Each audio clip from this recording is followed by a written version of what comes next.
Dan weer maar 3 botjes die echt heel weer in je lichaam. De rest ben je al verbrijzeld of compleet stikken.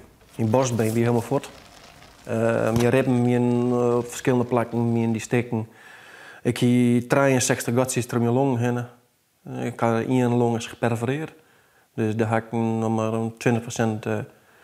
20% in longinhoud. Door heb ik ongeveer 80%. Dus ja, samen heb ik wel 100%. Maar ja. Ja, dat is, en ik moest alles weer opnieuw leren. Ik moest opnieuw leren eten, moest drinken, praten. Ik moest alles weer opnieuw leren.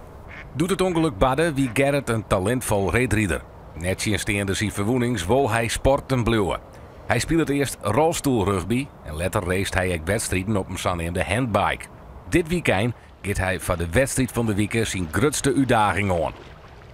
Nou, ik ga IJsselmeer zwemmen. Ik ga proberen het IJsselmeer te zwemmen. Ja.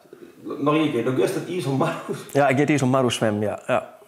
Dan wist hoe dit thuis klinkt, hè? Mama, draai, dubbele dwarslezen.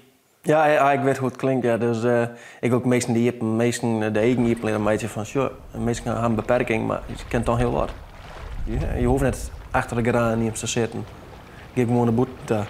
Dus ik ben achter in de veer ben ik gewoon aan het zwemmen. Nou ja, iedereen kent dat. Ik ben altijd heel positief ingesteld en toen zei ze tegen me, doe zoals nooit weer kunnen rennen, doe zoals nooit weer kunnen dit, doe zoals en dat. Nou, toen dacht ik bij mezelf, je kan mij letterlijk en figuurlijk de middelvinger krijgen.